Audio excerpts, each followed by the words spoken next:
Hobie kayak, rudder line tension, and rudder adjustment. What I'll do is I'll show a few different kayak models to showcase our different systems, how to adjust them. I'll open them up, explain how they work, and a couple things to look for. The first thing I'll talk about is the fact that our kayaks are made out of plastic, obviously, and this plastic actually can, in very small amounts, change shape even throughout the day.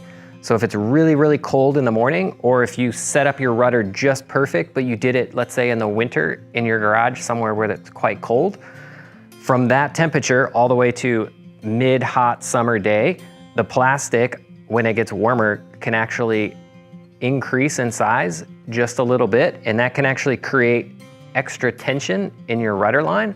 So just be aware of that. If your rudder seems like it feels great in the morning, and then as the day goes on, it just seems to tighten up and have a little extra friction, that's quite possibly what you're feeling. This is the newer style Hobie Outback, and up front it has a steering handle on each side. And on the back, there's actually 4 lines. So with the dual steering, there's 2 rudder lines, 2 on each side of the boat. So on the right-hand side of the boat, coming back down, there's gonna be 2 exits. They're gonna go opposite way around what we call the spool that you'll see inside. And I believe the right-hand side lines come out and go to this outside screw and this inside screw. All 4 of these lines are gone through the rudder spool here and down to the bottom. And there's actually a knot tied just to keep that nice and tidy. So to showcase what this is, I'm gonna open up. This screw is what connects that rudder blade itself. So if I take this off, pop this housing open, we can see all 4 lines right here. This is where they end. So on the right-hand side of the boat, the line that comes out of the front goes counterclockwise around the spool, and it comes out right here. So this inside lower right for the right-hand line, and then this back one goes through this little eyelet strap here, and then it comes up on this side. So these 2 are the right-hand side. Another thing that I notice when I open this up is I can rub around here and I can actually feel sand stuck down here in the plastic and see it over here in the corners. So trying to do a better job of keeping this rinsed out and flushed out is gonna, keep your system moving a little bit smoother and with less resistance. If you need to make adjustments, I'm gonna actually untie these lines just to make it even easier and less confusing. This knot for you is probably gonna be really tight.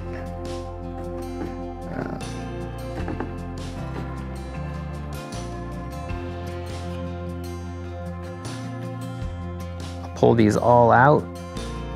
And then when you need to put this back in, you wanna be really sure that you're putting the lines up and over this housing. And also on the front, just double check with your eyes when you go real low that the lines are up on that spool.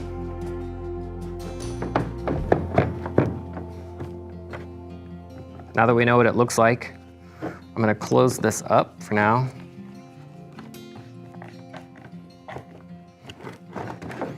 And yeah, as I feel that, I can hear a little bit of that sand. So these 2 lines are my right side handle. These 2 lines are my left side handle. You can even kind of put them like that, just so you're clear. And what you're looking for when you make any adjustments is you want both steering handles to be pointed dead center equally. If they're towed in or they're towed out, what that'll do is it'll make it to where you can't turn quite all the way one way or the other. And it'll obviously won't turn as sharp, not quite as ideal.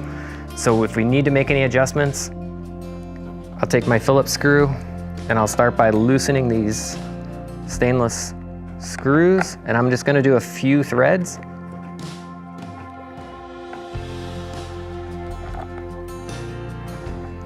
And you'll notice if I pick my Phillips in there, it's looped around the screw. We also loop it in a particular direction, so as we tighten the screw, if anything, it'll actually tighten the line even more by pulling and threading clockwise around it. The other thing you'll note is there's a loop, but this end of it actually goes under. So as we tension it, it's gonna pinch that line even more. But with them just loosened up, what I'll do is I'll put this right about in the middle. I'll grab these lines and I can actually pull back and forth. Pull quite a bit of play out of there. And then with them, just holding them by your hand, you can actually take your spool and turn it, and we'll look forward and we'll look to that front handle and make sure that that's moving where we want it to move and there's not any play in it. And then when you're ready to tension them up, just keep a little bit of tension back here.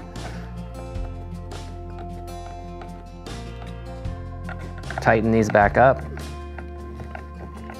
And like I said, if you're doing this in a cool environment, you don't want to go crazy on these and pull them too tight. You want to leave a little bit of play in the system, but not any slop. So now we'll look at our handles and make sure they're even up front.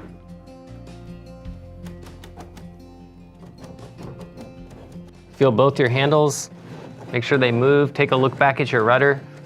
Another thing I can feel right away is I can feel these handles moving and gritty.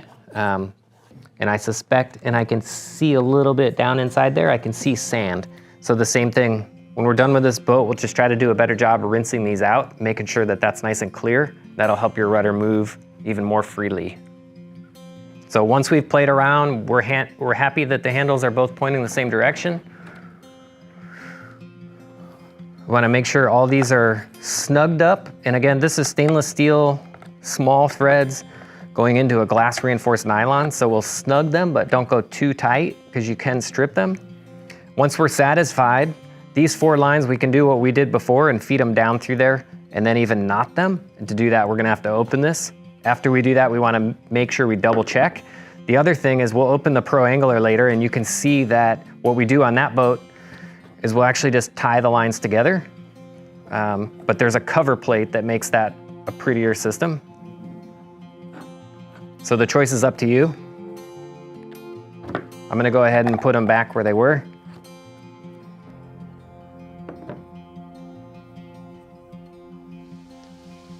If all you're doing is making small adjustments, it's not necessary for you to open this spool or drum. You can make adjustments with the screws and the excess line with the drum in place.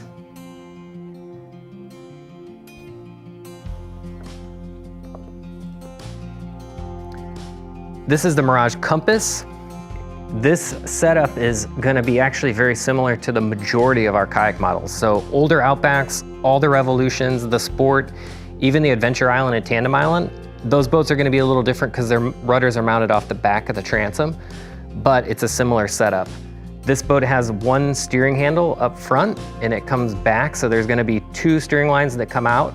They go around the spool and then each of them goes to one of these screws and tensioned. And the ends of the lines are gonna be fed down through the boat there and you can see they're actually tied together. I'm gonna open this up by taking this screw out. This screw's holding this black plate to the rudder blade itself that's down here. So as I take this screw out, I'll be able to lift this plate off and show you, this is the end of the lines. They're just tied together. One's gonna come out of the boat here, the other here. One, when it's tensioned, is gonna turn the boat to the right, and the other one, when it's pulling and tensioning, it's going around this far side, and it's gonna turn the boat the other way. There's one other black line in there. That's the rudder pull cord that pulls the rudder up and keeps it locked up for the blade itself. Now that I've showed you the inside, I'm gonna tidy this back up. I'm gonna leave this knotted together because I can access a fair amount of line even with it knotted from the top, and then that'll make it nice and tidy when we close it back together. So as I close it, I wanna make sure both these rudder lines are going around the spool. They're up on that plastic spool. Close this. Reattach the blade itself.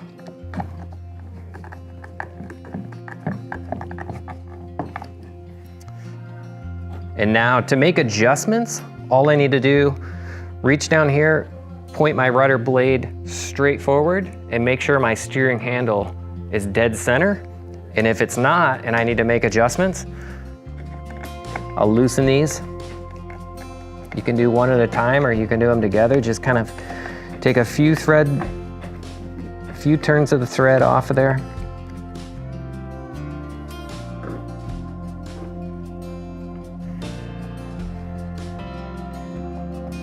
And again, just like our Outback, there's one turn around, but it's running back over itself on the line just to create some extra friction.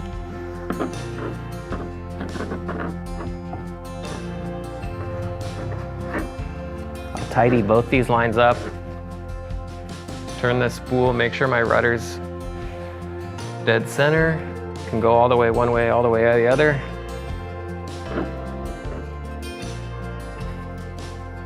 Then come back in and I'll tension these up.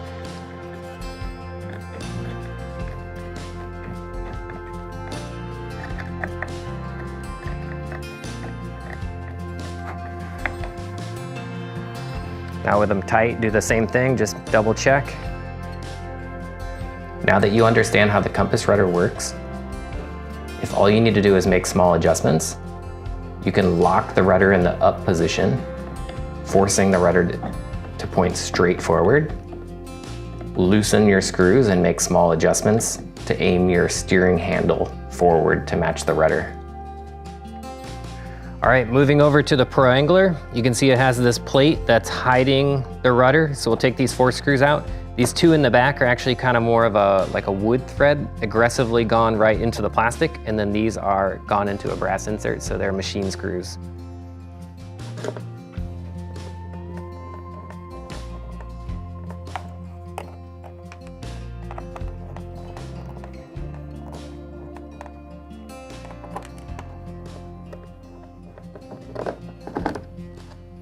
With those 4 off, this is the rudder plate spindle.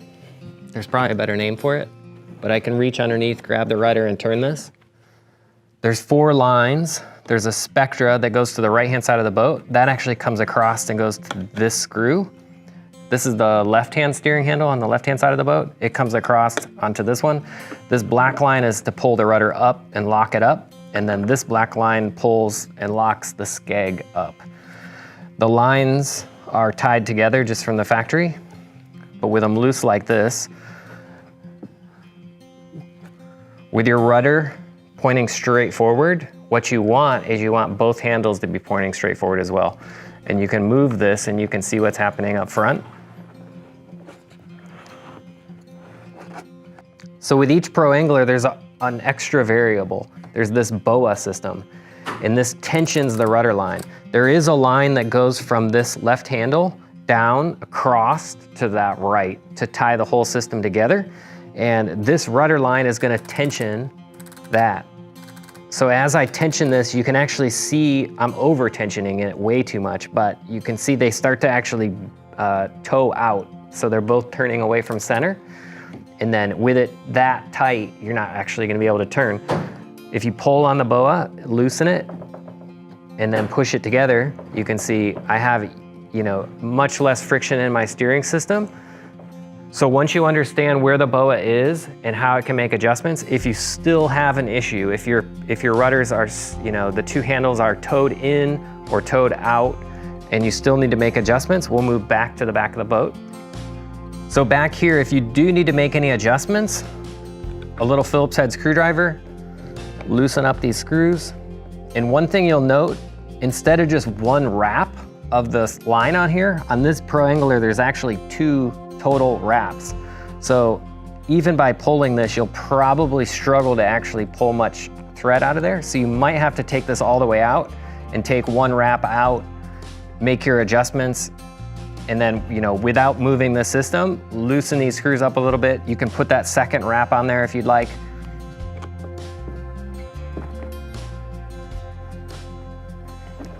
I wish I had had a pick to do that. But what I'm gonna do, I'm actually gonna move this down to just 1 wrap, put my screw back in there.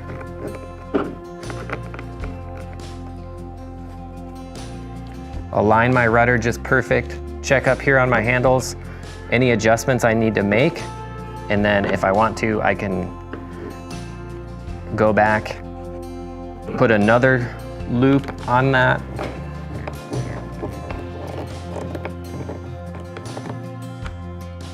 So once I'm satisfied and everything's adjusted, I'm gonna just tidy these up again. I'm just putting kind of a shoelace knot on there just to keep them tight. Put our rudder plate back on. Thanks for watching. I hope these tips helped you out. If you have any other questions, leave us a comment in the YouTube video or write us an email.